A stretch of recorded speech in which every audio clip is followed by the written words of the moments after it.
साल की एक छोटी सी शांत प्यारी लड़की थी। वो पुस्ता गांव में अपने मामा मामी के साथ रहती थी। पिछले साल एक दिन जब वो अपने माता पिता के साथ पुस्ता गांव में अपने मामा के घर जाने के लिए तैयार हो रहा था। ए जी, तुम तैयार हुए? जल्दी करो। अरे अरे, मायके जाने के लिए कितना उतावला हो रही है। चलो चलो, मैं तैयार हूँ। आ शिवली, पापा के हाथ पकड़।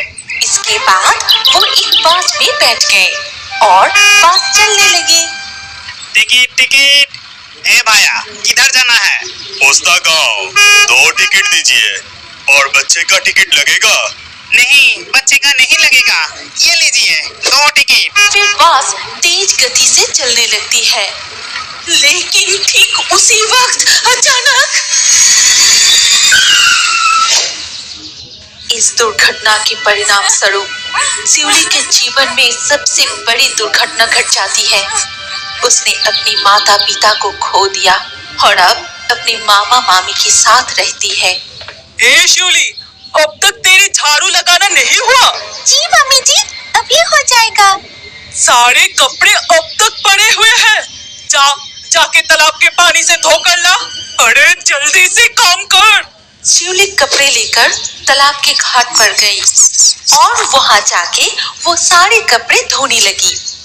ओहो, कितने सारे कपड़े!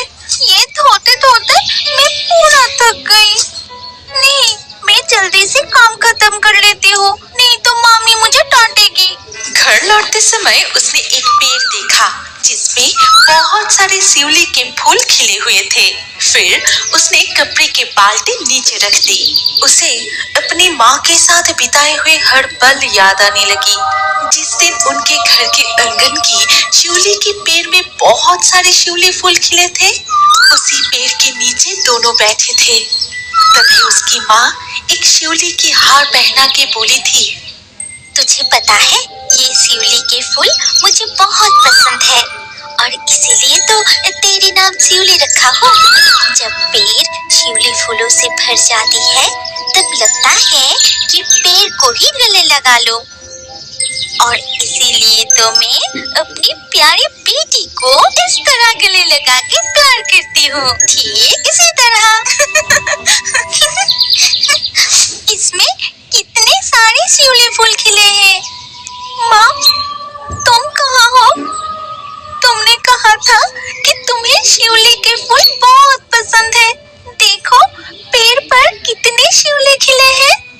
आओ ना माँ, कितने दिन हो गए तुम्हें नहीं देखा। आओ ना माँ। माँ।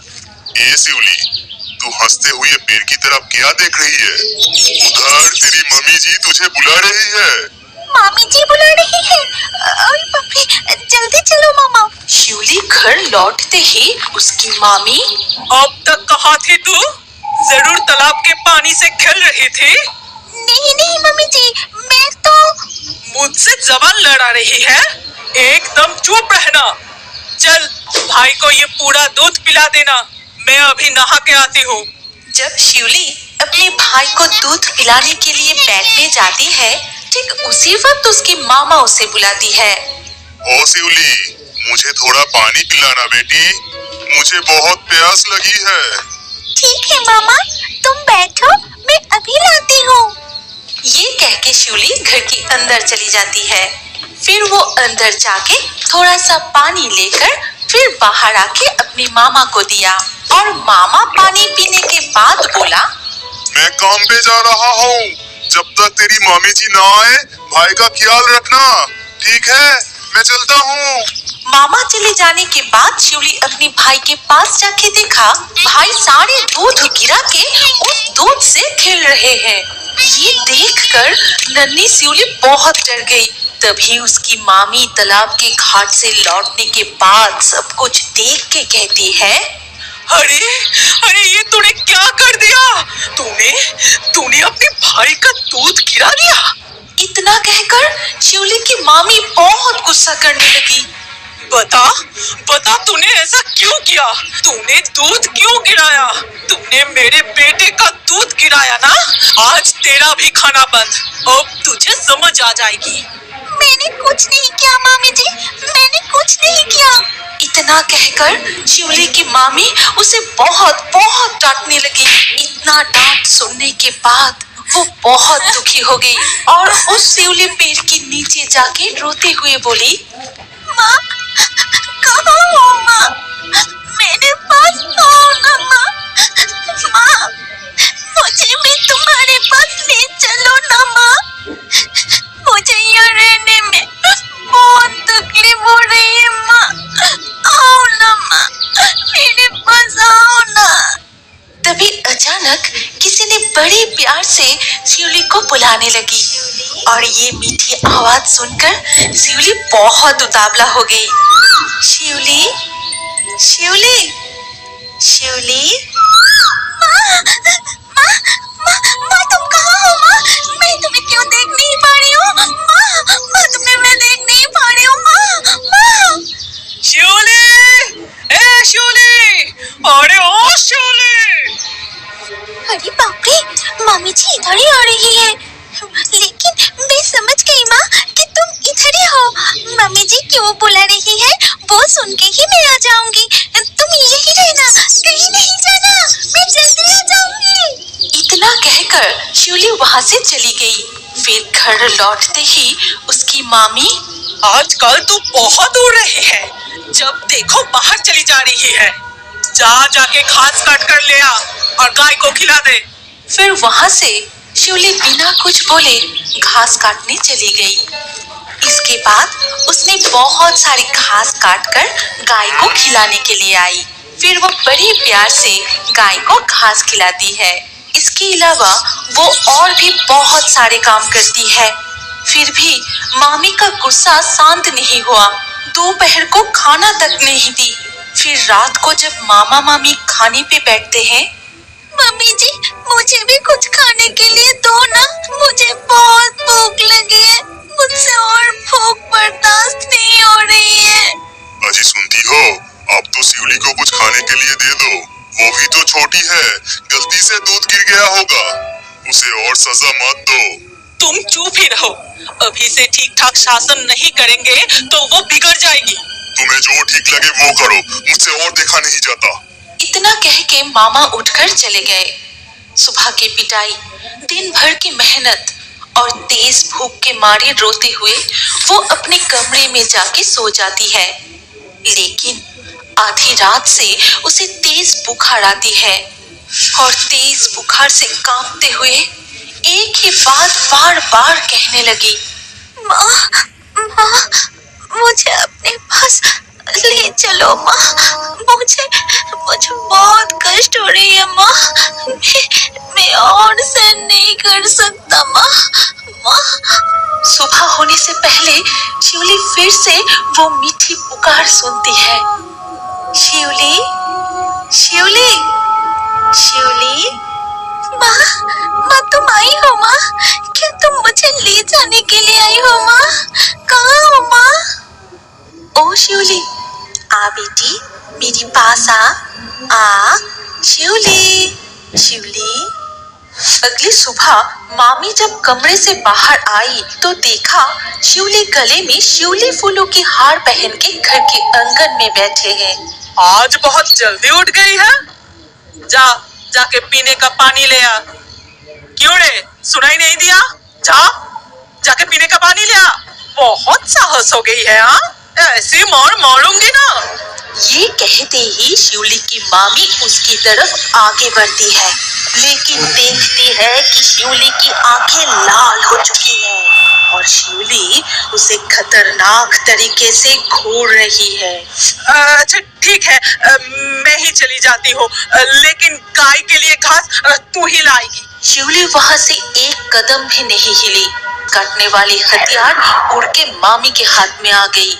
ये देख मामी गुस्से से उस हथियार को ही ऊंचा करके बोली, न जाने कहां से जादू टोना सीखकर मुझे डरा रही है। रुक, अभी तुझे मजा चखाती हूँ। तभी शिवली खड़ी हो गई और उसके बगल में पड़ी हुई एक छड़ी अपने आप उड़ के मामी को पीटने लगा। मुझे बहुत दर्द दिया है तुमने, अब सारे काम तुम करोगे, जाओ जाके घास काटो। अजी सुनती हो, जल्दी बाहर आके देखो, ये शिवली मेरे साथ क्या कर रही है, मुझे बचा लो। लेकिन मामा नींद से नहीं जागे, वो सोते ही रहे। इधर वो छड़ी मामी को पीटता ही रहा और वो मार खाते हुए घास काटने के लिए जाती है। फिर कटी हुई घास लाकर गाय को देती है। फिर वो झाड़ू लगाई, तालाब के पानी में जाके कपड़े धोए। पूरा दिन बस काम ही करती रही। अगर जरा सा भी रुके तो वो छड़ी से पिटाई शुरू। पूरा दिन कुछ खाने को भी नहीं मिली। जब शाम होने को आई तब थक के घर के अंदर जाके बोली, अरे तुम कितना सो रहे हो जी, आज काम पे भी नहीं गए, इतना बुलाने पे भी बाहर नहीं निकले और बेटा भी कुछ नहीं खाया। इधर काम करते करते और छड़ी की पिटाई खा खा के मेरे पूरे शरीर में दर्द होने लगा है। पूरा दिन मैं भी कुछ नहीं खाया, भूख से मुझे चक्कर आ रही है। क्या बोल रही हो? मैं इतनी गहरी नींद में था। ये तो बिल्कुल ठीक नहीं है। वैसे भी ये हुआ कैसे? तुम्हें इस तरह कौन पीटा और शिवली कहाँ है? और कहाँ जाएगी? पूरा दिन मुझे पीट के अब खुद की कमरे में गई है। फिर जाके तुम्हारे पास आने की फुर्सत मिली है, नहीं तो मुझे पीट पीट के मार ही डालता। ऐसा क्या? चलो तो देखे। फिर वो दोनों शिवली के कमरे की तरफ जाते हैं। अंदर जाके देखी कि शिवली कमरे में नहीं है। तब वो दोनों घर के आसपास भी ढूंढने लगे और ढूंढते हुए तालाब के रास्ते में देखता है उस शिवली के पैर के नीचे शिवली लेटी हुई है। उसकी आंखें बंद है, गले में शिवली के हार, उसकी पूरे शरीर फूलों से ढकी हुई है और चेहरे पे है एक प्यारी सी मुस्कान। और ऐसी मुस्कान तब चेहरे पर आती है जब कोई किसी अपने को देखते हैं। ये क्या? वो तो पेड़ के नीचे सो रही है। सो रही है? जल्दी से जगाओ उसको, मुझे इंसाफ चाहिए। ये क्या? शिवली का शरीर लकड़ी के जैसा सख्त और बर्फ जैसा ठंड हो गया। अरे ये तुम क्या कह रहे हो? तो फिर पूरे दिन उसकी आत्मा जाने से पहले मुझे इस तरह से सबक सिखा के गए। अरे बाप रे, अरे बाप रे। और शायद आज के बाद से उसे कभी भी अपनी माँ के प्यार से दूर नहीं रहना पड़ेगा। हमारी कहानी यहीं पर समाप्त होती है। अगर आपको ये कहानी अच्छी लगी हो तो इस वीडियो को लाइक करें और अभी और एक नई मजेदार कार्टून देखने के लिए स्क्रीन के ऊपर इस वीडियो को क्लिक कीजिए और हमारे इस चैनल को जल्दी से सब्सक्राइब कर लीजिए।